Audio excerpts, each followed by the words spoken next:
आदाब KP news 24/7 में आपका स्वागत है। मैं हूं मुस्तफा आदिल। आइए देखते हैं इस वक्त के मुख्य समाचार।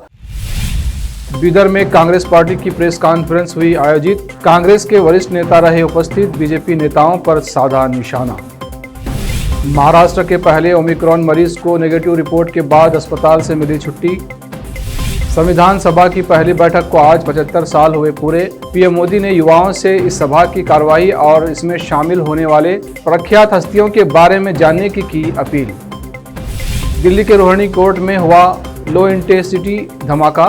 विस्फोटक सामग्री मिली, एक पुलिसकर्मी हुआ घायल।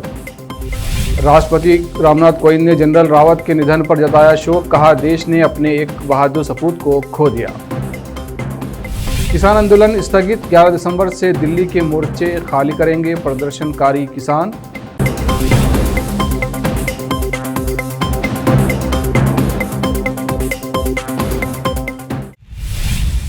अब समाचार विस्तार से।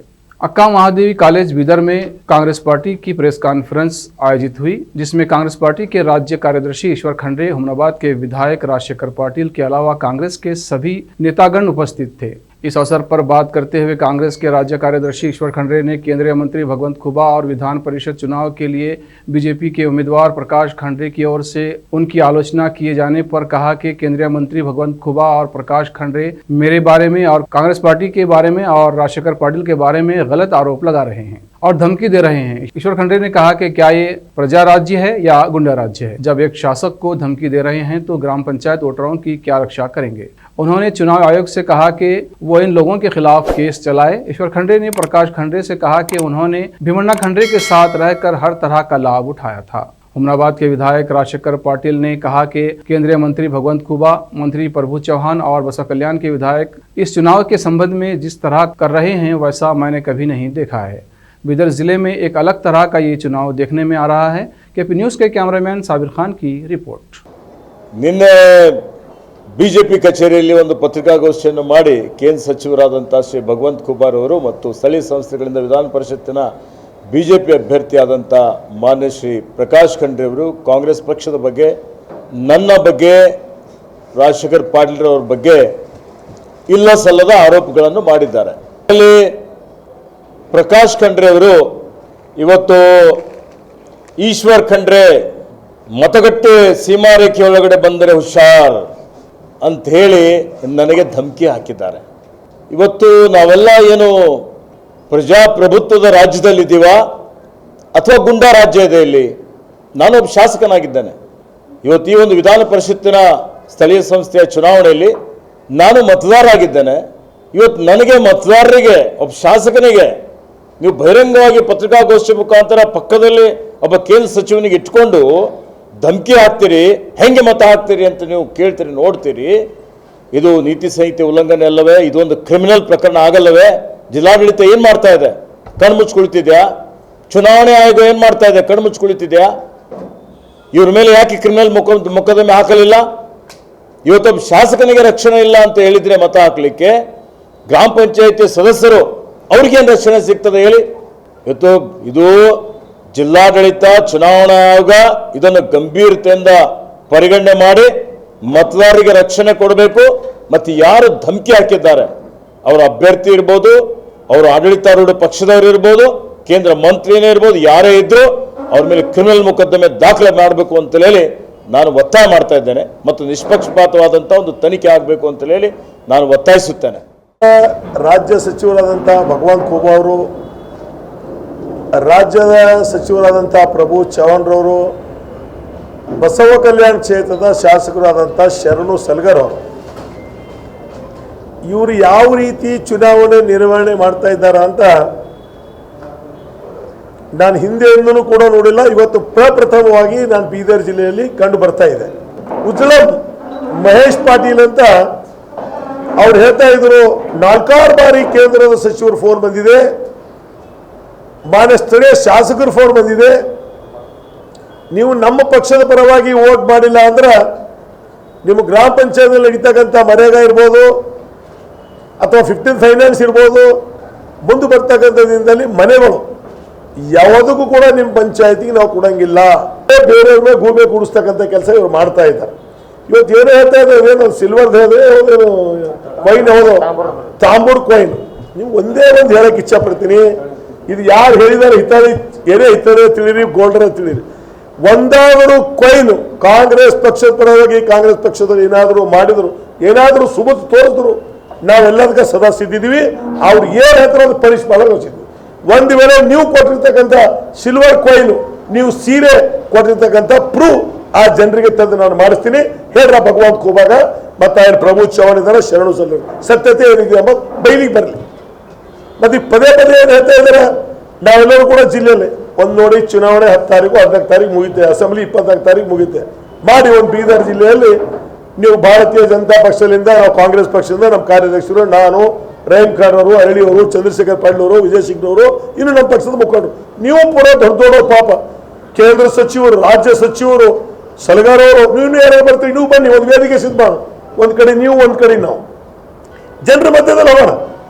ಪ್ರಭು ಚೌಹಾಣ್ ಬಂದು ಬಸವರಾಜ ಬೊಮ್ಮಾಯಿ ಬಂದಾಗ ಹೇಳ್ತಾ ಇದ್ರು, ಭಾಷಣ ಮಾಡ್ತಾ ಇದ್ರು, 50 साल में ಹೆಂಗೆ ಕೈ ಮಾಡಿ ಹೇಳ್ತಾ ಇದ್ರು, 50 साल में कांग्रेस क्या करे.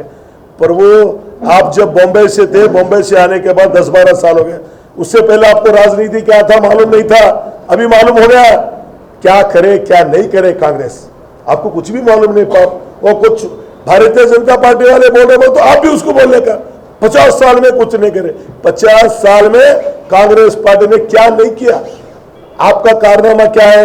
28 महीने से इस जिले के उस्तुवारी सचिव है आप. आपका योगदान क्या है? बीदर सहकारी कारखाने आपने बंद कराए, आज तक चालू करने का कोशिश किया आप.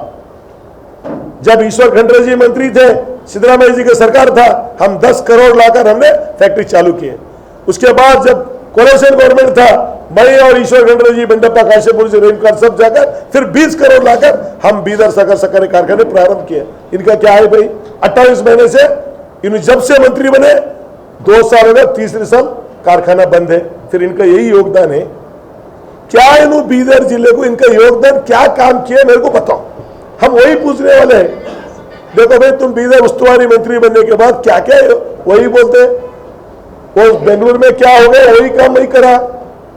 ಅದ್ಯಾವ ಸರ್ ಒಂದು ಗೋಹತ್ಯೆ ಒಂದು ಬಿಲ್ ಪಾಸ್ ಮಾಡಿರಲ್ಲ, ಏನು ಮತಲಬ್ ಇಲ್ಲ. ಅದೇನು ದೊಡ್ಡದೊಂದು ಇಶ್ಯೂ ಅದೇ ನಾವು ಮಾಡಿದೀವಿ ಅಂತ ಹೇಳಿ ಹೋಗ್ಬೇಕು, ಇಲ್ಲಿ ಹೋಗ್ಬೇಕು, ಅವ್ರಿಗೆ ಇದು ಮಾಡ್ಬೇಕು, ಇವ್ರಿಗೆ ಏನ್ ಮಾಡ್ತಾರೋ ನನಗೆ ಗೊತ್ತಿಲ್ಲ. ಬಟ್ ಅದಕ್ಕೆ ನಾವು ಕೂಡ ಏನು ಸುಮ್ಮನೆ ಕೊಟ್ಟಿರ್ತಕ್ಕಂಥದ್ದಲ್ಲ. ನಾನು ಇಷ್ಟೇ ಹೇಳಕ್ ಇಚ್ಛೆ ಪಡ್ತೀನಿ, ಜಿಲ್ಲಾಡಳಿತ ವ್ಯವಸ್ಥಿತವಾಗಿ ನ್ಯಾಯಯುತವಾಗಿ ಚುನಾವಣೆ ಆಗ್ಬೇಕು. ಯಾರು ಕೂಡ ಅವರು ಹೋಗಂಗಿಲ್ಲ, ನಾವು ಹೋಗಂಗಿಲ್ಲ. ಈಶ್ವರ್ ಖಂಡ್ರೆ ನಮಗೆ ಹೇಳ್ತಾ ಇದ್ದಾರೆ ಬೂತು, ನೀವು ಹೋಗ್ತೀರಾ? ಭಗವಂತ ಕುಮಾರ್ ಹೋಗ್ತಾರಾ? ನೋಡ್ ತಾಕತ್ತಿದ್ರೆ ಎಲ್ಲಿ ಹೋಗ್ತಾರೆ ಭಗವಂತ ಕುಮಾರ್? ಎಲ್ಲಿ ಪ್ರಭು ಚೌಹಾಣ್ ಹೋಗ್ತಾರೋ ನಾವು ನೋಡ್ತೀವಿ, ನಾವು ನೋಡಂಗಿಲ್ವಾ? ಇವ್ರು ಎಲ್ಲಿದ್ದಾರೋ ಹೋಗಿ ಅಂತೇಳಿ ಎಲ್ಲಾದ್ರೂ ಒಂದು ಬೂತಿನೊಳಗ ನೋಡೋದ್ರು. ಭಗವಂತ ಕುಮಾರ್ ಕೇಂದ್ರ ಸಚಿವರು ಹೇಳ್ತಿದ್ದಾರೆ.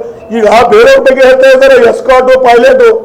ಮಾನ್ಯ ಸಚಿವರು ಮೊದಲನೇ ಸಲ ಆಗಿರಿ, ಇವ್ರು ಹುಮನಾಬಾದ್ ಬಂದ್ರು, ಇವ್ರೇನು ZPLUS ಇದ್ದಾರೆ. ಇವರು ಹುಮನಾಬಾದ್ PSA ಒಂದು ಗಾಡಿ, ಸರ್ಕಲ್ ಇನ್ಸ್ಪೆಕ್ಟರ್ ಒಂದು ಗಾಡಿ, DSP ಒಂದು ಗಾಡಿ, ಬೀದರ್ ಮಂದಿ ಎಸ್ಕಾಟ್ ಬೇರೆ, 4 ಗಾಡಿ, ಮತ್ ಪ್ರಭು ಚೌಹಾಣ್ ಇನ್ನೊಂದು 2 ಗಾಡಿ, ಹರಾರ್ ಪೊಲೀಸ್, ಎಂಟೆಡ್ ಜೀಪು. ಅದು ಜನರಿಗೆ ಭಯ ಬೀಳಿಸ್ತಾ ಇದಾರೆ. ಇವತ್ತು ಹುಡುಗಿದಲ್ಲಿ 3 ಸಲ ಬಂದರು, ಹುಮನಾಬಾದಲ್ಲಿ ನಾಗೇಶ್ವರ ರಾಜಿಗೆ ಬಂದರು, 4 ಹರಾರ್ ಪೊಲೀಸ್ ಜೀಪ್. ಇವ್ರೇನು ZPLUS ಸೆಕ್ಯೂರಿಟಿ ತೆಗಿದಾರ? ಇವ್ರಿಗೆ ಚುನಾವಣಾ ಇವ್ರಿಗೆ ನೋಡಂಗಿಲ್ಲ ಆಗ್ತದಿಲ್ಲ ಹೇಳಿ. ಇವರೊಬ್ಬರು ಕೇಂದ್ರದ ರಾಜ್ಯ ಸಚಿವರು, ಪ್ರಭು ಚೌಹಾಣ್ ಅವರು ರಾಜ್ಯದ ಸಂಪುಟ ಸಚಿವರು. ಏನ್ ಬೇಕೋ ಅದಕ್ಕೆ ಕೊಡ್ಲಿ. ಹರಾರ್ ಜೀಪ್ಗಳು. ಇವ್ರು ಯಾಕೆ ಹೋಗ್ತಾ ಇದಾರೆ? ಅಲ್ಲಲ್ಲಿ ಪೊಲೀಸ್ ಅಧಿಕಾರಿಗಳು. ಈಗ ನಾವು ಹೋದಾಗ ನಾವು 4 ಬಾರಿ ಶಾಸಕರಾಗಿದ್ದೀವಿ, ನಮಗೇನಾದ್ರೂ ಸೆಕ್ಯೂರಿಟಿ ಇಲ್ವಾ? ನಾವೇ ಹೋಗ್ತಕ್ಕಂಥ ಜನ ನಮಗೇನು ನೋಡಂಗಿಲ್ಲ, ಮಾಡಂಗಿಲ್ಲ. ಅದ್ರ ಕೇಂದ್ರ ಸಚಿವರು ಇವರಿಗೆ ಅಲ್ಲ ಇದು ಇದೆಯಾ? ರಾಜ್ಯ ಸಚಿವರು ಇವರಿಗೆ ಇದೆಯಾ? ನೋಡಿ, ಒಬ್ಬ ಅಧ್ಯಕ್ಷರ ಬಗ್ಗೆ ಈ ರೀತಿ ಮಾತಾಡ್ತಾರೆ ಅಂದ್ರೆ ಅವ್ರಿಗೆ ಗೌರವ ಕೊಡ್ತಕ್ಕಂಥದ್ದಲ್ಲ. बीदर उदगीर रोड, जिसका निर्माण कार्य जारी है और जो जनवाड़ा से हलबरगा तक निर्माण हो चुकी है, इस नई निर्माण की गई सड़क पर काफ़ी दरारें आ चुकी हैं और खड्डे पड़ गए हैं, जिससे ये अंदाज़ा लगाया जा सकता है कि इस सड़क के निर्माण में डुप्लीकेट सामग्री का उपयोग किया गया है. इस काम के प्रोजेक्ट मैनेजर संजय, जिन्होंने यहाँ की सड़क बनाई थी, वो ऐसा ही ख़राब हो गई थी, फिर से उन्हें प्रोजेक्ट मैनेजर बनाया गया है. ये सड़क 56 किलोमीटर तक निर्माण की जा रही है, जिसका कंस्ट्रक्शन चल रहा है. अगर ख़राब मटेरियल से इस सड़क का निर्माण किया जाएगा तो कुछ समय में ही ये सड़क ख़राब हो जाएगी.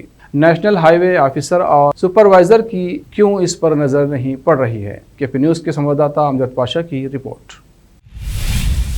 महाराष्ट्र में ठाणे जिला निवासी कोरोना वायरस के नए वेरिएंट ओमिक्रॉन के पहले मरीज को बुधवार को संक्रमण मुक्त होने के बाद अस्पताल से छुट्टी दे दी गई।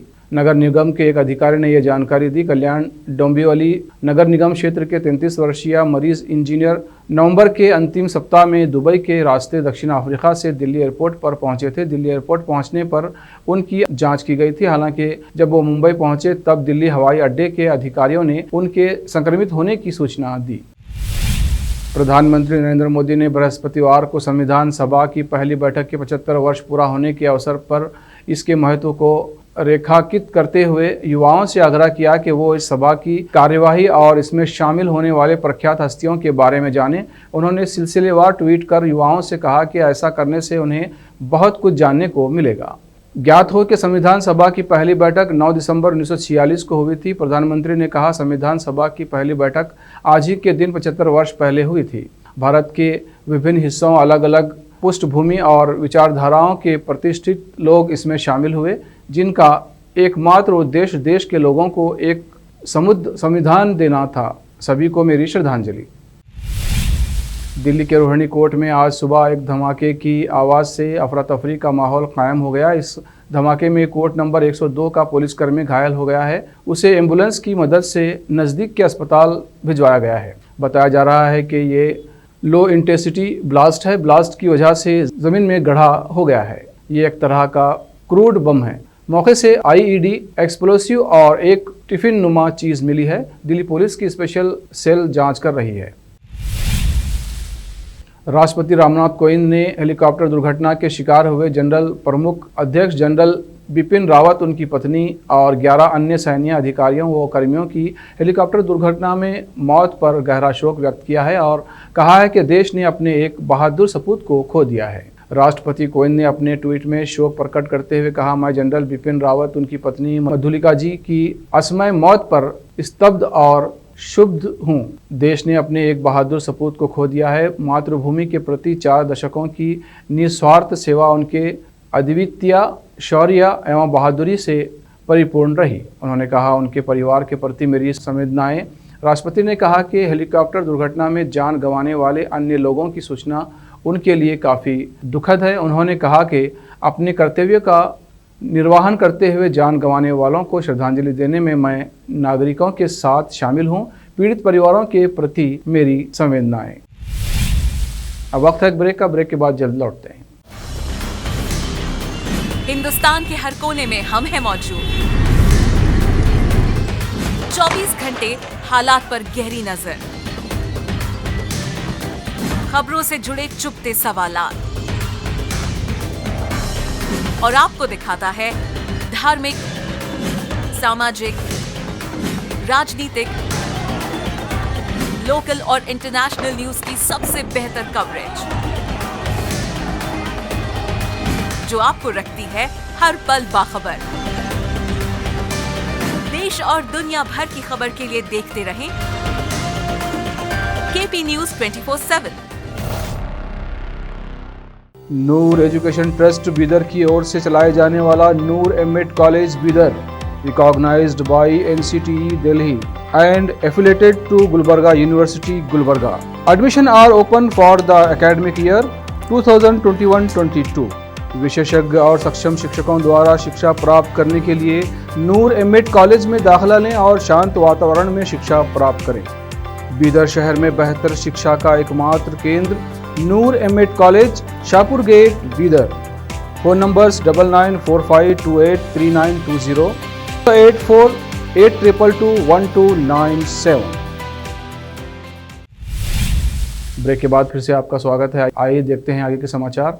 केंद्र सरकार द्वारा संसद के शीतकालीन सत्र में 3 कृषि कानून निरस्त किए जाने के बाद किसानों ने आंदोलन वापस लेने का फैसला किया है। किसान संगठनों का कहना है कि 11 दिसंबर के दिल्ली की 5 सीमाओं को खाली करना शुरू करेंगे। बता दें कि बीते महीने 19 नवंबर को प्रधानमंत्री नरेंद्र मोदी ने माफ़ी मांगते हुए तीनों कानून वापस लेने का ऐलान किया था। हालांकि उसके बाद भी किसान डटे रहे। उनका कहना था कि सरकार जब तक संसद में कानून वापस नहीं ले लेती वो वापस नहीं जाएंगे। इसके बाद उन्होंने आंदोलन के दौरान मारे गए किसानों के परिजनों को मुआवजा, दर्ज किए गए मामलों को वापस लेने की भी मांग रखी। साथ ही न्यूनतम समर्थन मूल्य के मुद्दे पर कानून की मांग की। इस बाबत सरकार ने कमेटी का गठन भी किया है। गुरुवार को किसानों ने कहा कि हम यहां से चले जाएंगे, 11 तारीख से सारे बॉर्डर खाली कर देंगे, हम बॉर्डरों से जा रहे हैं, एमएसपी पर सरकार से बात करेंगे। हमारी एक बैठक 15 तारीख को भी है। मिली जानकारी के अनुसार 13 दिसंबर को सभी किसान नेता मत्था टेकने स्वर्ण मंदिर भी जा सकते हैं। बताया गया है कि किसान पंजाब के सभी टोल प्लाजा से भी हटेंगे।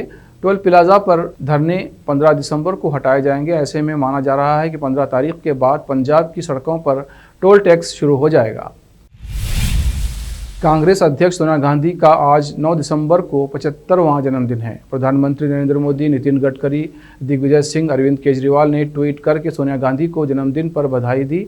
सोनिया गांधी तमिलनाडु के कन्नूर में हुए हेलीकॉप्टर हादसे में जनरल बिपिन रावत सहित 13 लोगों की हुई मृत्यु के कारण अपना 75वां जन्मदिन नहीं मनाएंगी। कांग्रेस के जनरल सेक्रेटरी केसी वेणुगोपाल ने ये बात कही। उन्होंने कहा कि कांग्रेस अध्यक्ष सोनिया गांधी ने पार्टी कार्यकर्ताओं और उनके प्रशंसकों से सख्ती के साथ उनके इस फैसले पर अमल करने और किसी भी तरह से कोई कार्यक्रम न रखने का आग्रह किया है। उत्तर प्रदेश में समाजवादी पार्टी के प्रदेश अध्यक्ष स्वतंत्र देव सिंह ने विपक्ष पर हमला बोलते हुए समाजवादी पार्टी को हिंदू मुसलमान के बीच खाई पैदा करने वाली तथा कांग्रेस पार्टी को एक ट्रस्ट की तरह काम करने वाली पार्टी बताया है। भाजपा अध्यक्ष बुधवार को बहराइच के मटेरा क्षेत्र में आयोजित एक जनसभा को संबोधित करने पहुंचे थे।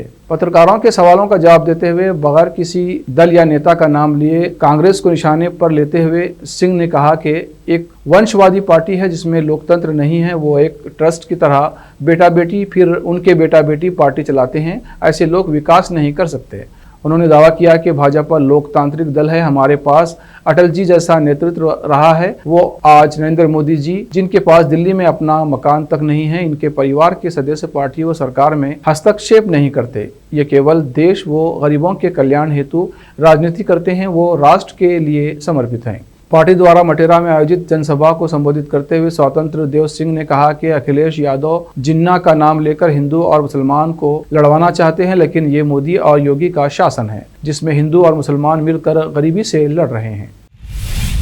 राजस्थान में गहलोत सरकार ने 4 साल बाद फिर से सरकारी स्कूलों के स्टूडेंट्स की यूनिफॉर्म का रंग बदल दिया गया है। इसके साथ ही विद्यार्थियों की गणवेश का नया रंग तय भी कर दिया गया है। छात्रों के लिए यूनिफॉर्म में हल्के नीले रंग की कमीज और गहरे भूरे रंग की नेकर या पैंट तय की गई है, जबकि छात्राओं के लिए ड्रेस में हल्के नीले रंग का कुर्ता या शर्ट और भूरे धूसर रंग की सलवार या स्कर्ट, साथ ही गहरे भूरे रंग का दुपट्टा तय किया गया है। सर्दियों के दौरान स्टूडेंट्स यूनिफॉर्म में गहरे भूरे रंग का कोट या फिर स्वेटर पहन सकेंगे। मौजूदा शैक्षणिक सत्र में इस यूनिफॉर्म को पहनने की अनिवार्यता नहीं होगी, लेकिन अगले शैक्षणिक सत्र 2022-23 से नए रंग की यूनिफॉर्म अनिवार्य रूप से पहननी होगी। सभी विद्यार्थियों को गुरुवार को शाला यूनिफॉर्म पहनने में छूट रहेगी। इसे लेकर स्कूल शिक्षा विभाग ने आदेश जारी कर दिए हैं।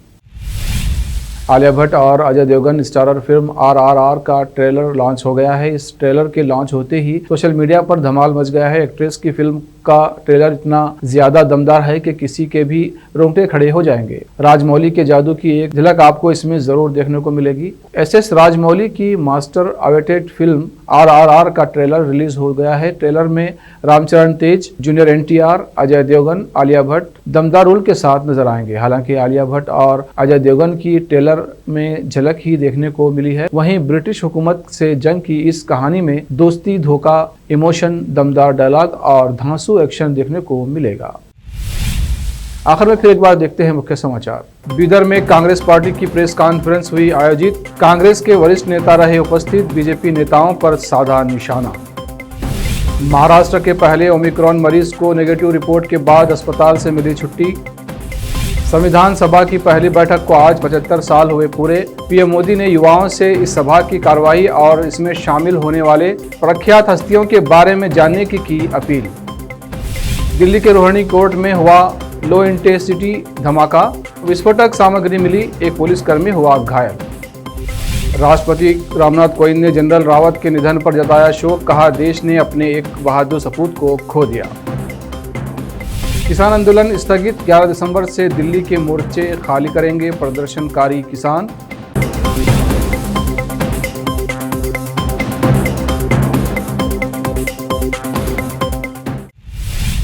केपी न्यूज़ में अब तक के लिए फिलहाल इतना ही। देश प्रदेश के समाचारों के लिए देखते रहिए केपी न्यूज़ 24/7। धन्यवाद।